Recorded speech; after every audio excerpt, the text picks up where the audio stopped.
Welcome, Lexie. Hi. Hi. I'm sorry. No matter how much I try to not have tech issues, something always happens. I know, bless. Like, hasn't the world been through enough already? Can we not have also these technical issues? I know. It's unavoidable at this point, but thank you for having me. Sorry. Yes.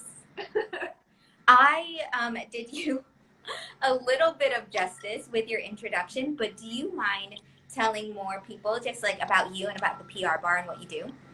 Yeah, and I love that you did the intro. Before I hopped on here, I was getting all sorts of hot and bothered. It's so uncomfortable to hear about yourself. Blushing a little bit. I know. Because I'm in the business of helping other people step in the spotlight. So when it's even a little bit on me, I get a little hot and bothered. But yeah, you gave me a great intro. I'm the founder of the PR Bar Inc. And with the PR Bar Inc., basically I serve entrepreneurs and small businesses who want to learn how to do public relations in-house or by themselves. So it's an agency alternative. I'm not anti-PR first. I've worked in PR firms. They're great. They're just not the best choice for everyone at every stage in business. So that's kind of the quick elevator of what the PR Bar is and what I do. Great. Okay, well, let's start from the basics. So I know that acronyms are like my jam. I love a good DIY, PR, BRB, G2G, you know what I mean? But let's like break down what is PR, what is public relations? Can you put it in a simplistic term? So yes and no, because this is going to be a little more complicated because what I think people currently think of PR is wrong. So I'm kind of on a mission to re-educate everyone. So people typically, when they think of PR, and I've done tons of surveys, they think of celebrities, they think of red carpets, they think of magazines, TV shows, and that's one part of PR. That definitely is, but it is just that one part. So what I like to invite people to do is reframe what PR is. PR really is 6 different types of relationships. So I'm going to hammer through them. You don't have to memorize, but there's public relations, music relations, media relations, industry, clients, and investors. What this basically means, PR relationships with each of these 6 different targets. Does that make sense? Mm-hmm. So your relationship with the public, that's PR. Your relationship with the media, that's PR. Your relationship with your community, either physically or virtually, that can be PR. Mm-hmm. So when you think of it that way, it becomes a lot more than just magazines. It falls under that media bracket place, but it's not all encompassing. Okay, great. This is, I know I am in real time, but I am the head explosion emoji right now. I'm like, oh yes, because it's the communication with all those stakeholders. Yes, exactly. That. And I know like big businesses are able to have PR teams or to hire an agency. I'm a solopreneur, or I have a small team. Why is it important for small creative businesses like mine? Yeah, great question, common question. And I think that's why I like to bring up those 6 different relations, because when you think of PR that way, it's important for every single business, no matter your size, to have a relationship with those stakeholders. Mm-hmm. Ultimately, PR is about relationships and storytelling. And once you do it effectively, that all leads to revenue, which is our goal, right? Mm-hmm. Storytelling. I feel like that is more manageable and approachable too. So that's really helpful. I know we had our little FaceTime to prepare for this too. Can you give us like a real world story of like public relations in real life and how that was fleshed out? Yeah, I actually want to give an example and a shout out to a client because this happened today, and it's going to tie into what I want to talk about, which is in a little bit this photo.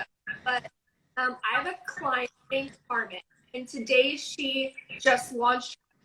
She is an artist of surreal home decor. And prior to the launch of her website, she's a solopreneur, just so you know the deal. She lined up a bunch of different opportunities to help really her launch be a big deal. Mm. Amongst that, she wanted to incorporate a lot of different features on Instagram accounts. And she has probably the most amazing product photos that I've ever worked with. And her product photos pretty much got a yes from every single person that she reached out to. This morning, she went live on an account with 1.8 million followers, and I'm checking her account. She's going up by hundreds today. It's still going. Like every time I refresh her page, I know. So there's one small example of if you do it right, like you can have success for your business. That's so good. And I'm all for like upping other people's brands. Can we even give her a shout out? I can type it here in the comments. Yes. Let me type it. So Okay. let's see here. Here's my ceiling, everyone. Carmen. Love it. Great fan. Studio. You'll appreciate her photos. They're phenomenal. Okay, excellent. And what a great bridge for both of us, because as a photographer, I feel like doesn't everybody know the importance of photos, but really people don't understand like high quality, engaging photos. But you have a breakdown what everyone kind of needs in their media kit, PR kit. Can you tell us about those kind of photos? Absolutely. So obviously it's going to depend on your type of business, but one thing I like to point out is even if you're a product-based business, you need founder shots, founder headshots, because a large route to get product press is through your founder. So literally the first thing I do with people, the very first thing is I look at all their assets, and I'd say 98% of entrepreneurs who come to me have the proper set of what I call press ready photos.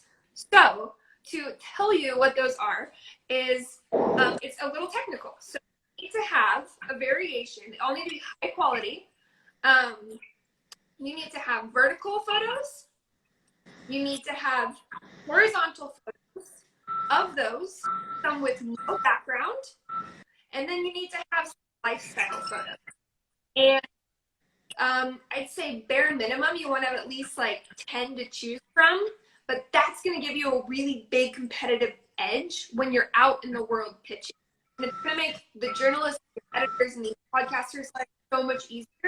And that's your goal with these photos is here, look, I have this pretty content. Feature me. I always feature someone with photos over someone without photos. That is so good and so tangible, because then it takes the guesswork from the receiver, whether it's a podcast or a magazine, of having to like do the work to ask you for those kind of photos. So I just pinned it there. So we need headshots that are vertical, horizontal. We need lifestyle action shots. We need some with a plain background and one saved with no background, which I thought was really interesting because that's not in my regular queue of my shot list too. But I know how to do those. Like I know what editor to send them out to be able to cut out that background too. So I think that's even really helpful for me as I serve my clients well too. Besides photos, what else do you need to be press ready?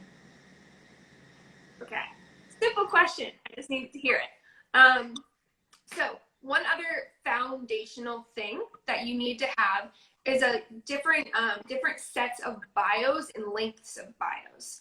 So I typically suggest that clients have 2 sets at least, one for their company and then one to go along with their founder story. And you'll want to pre-prepare 3 different word count lengths.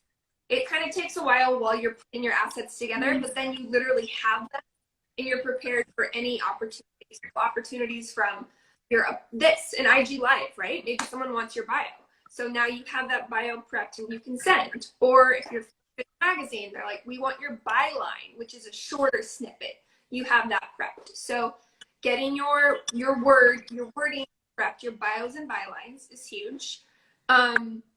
You also, this is something I always like to remind people, that you have to know what goal of press is. So I'll use a product-based business as an example just because it's easy. If you want to start press as a product-based business, then you better make sure you have a high converting website, or you're going to get all this traffic and then what? What was the good of it if they just bounce, right? So make sure wherever that press is being sent to is fully optimized to convert it into whatever you want it to convert. So yeah, so we want it to convert either to get people on your email list, to make a sale, to sign up for your coaching program. Is that right? Yep, all the things. So before you hit the ground running and start getting all these amazing features, make sure you have that in order so it's as seamless as possible. I love that, a high converting website. That is so good. And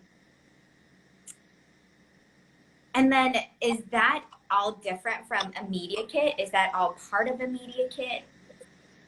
So how do I summarize? Okay, here's like the bullet point nut bolts of a media kit. First off, something to know is there's really 3 different kinds of media. And there's 3 different kinds because they serve 3 different purposes to 3 different audiences. So stick with me here. There's a media kit that's meant for press, and that's drafted a certain way. Then there's a media kit that is used for getting advertising partners. And then there's a media kit that can be used for sponsorships and collaborations. So there's 3 different audiences, right? Press is one audience, advertisers, and then partners and collaborators. That means your layout of such is going to look a little different, and what is in them is going to look different. So in your advertising media kit, they want to know numbers. How many site visitors do you have? How many followers do you have? More numbers and data that prove they're going to get an ROI, the better. Press, on the other hand, care largely about your story and what you're in. You kind of start to see you craft on what your goal is for that media kit. Again, the head blown. You're blowing my mind, because I'm like, I think of my media kit and I feel like I stuffed everything together. And this is why I love doing lives, because this is real-time learning. I'm doing this for my audience, but girl, I'm doing this for me. I'm doing this for ComePlum. We're going to get ready. This is so, so good. You gave so many meat and potatoes, so many good things. I want to ask you some lighter lightning questions. Are you ready for that? Okay. Okay. Look, I'm here. I'm here for it. You are here for it. Tell me a guilty pleasure of yours. There's so many. I think this one's funny because it got brought up at my wedding in vows. Instead of, like, when my husband's in trouble, instead of bringing me home flowers, he brings me home Doritos, just the nacho flavored Doritos. It is my kryptonite. So when he's messed up, that's when he comes in with the door. So that's one big one. And then Domino's pepperoni pizza. If you ask anyone who really knows me, they know that's my other, like, go-to guilty pleasure. I love a girl who can eat. I love a girl who can eat. Also, the way to my heart too is. That is so good. Okay, and what is the last thing you binged on Netflix? Okay, feel free to judge me, everyone, but whatever, don't judge me. Right now, actually, it's on Hulu. Okay, that's same. Is that okay? It's not the same, but same. Okay. So my current binge, have you heard of the Married at First Sight series? I've heard a little bit of it, yeah.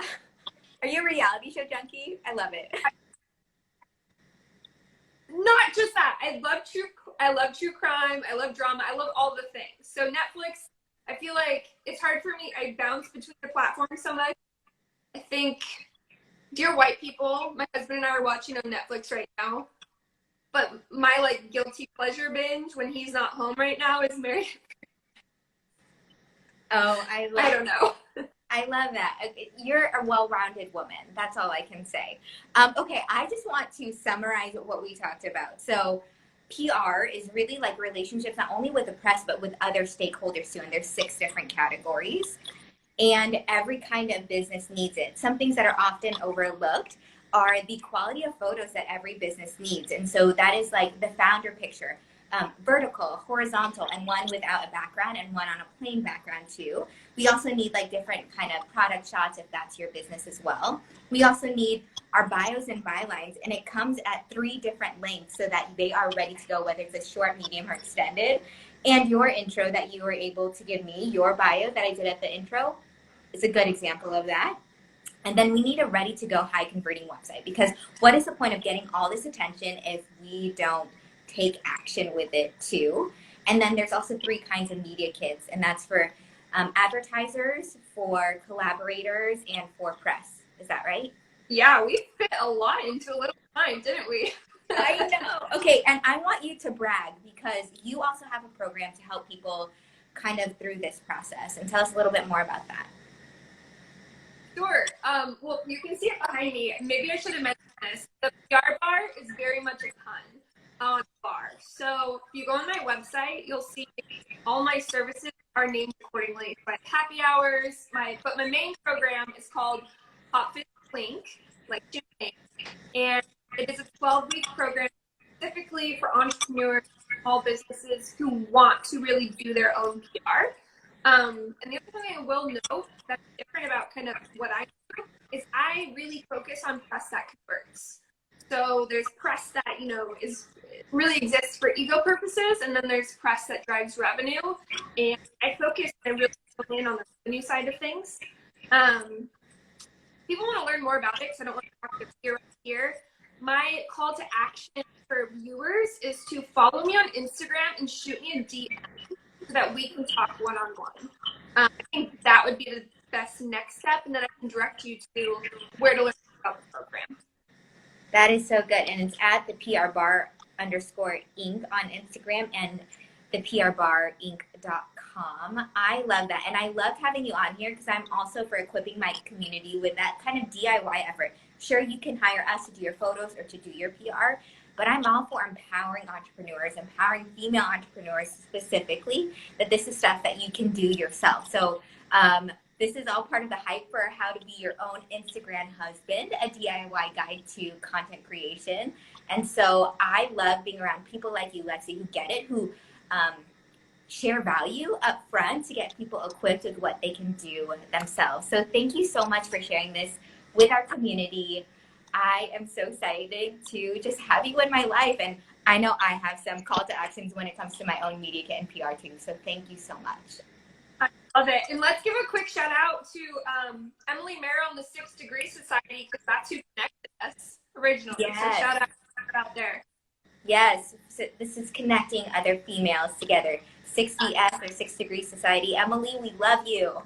We love you. So good. All right. Enjoy the rest of your Thursday, my friend. Thank you. You too. And thank you all for tuning in. I see you all. This is going to live on our IGTV again. Send Lexie a DM. Slip right in there. Help her help you. Bye, everyone.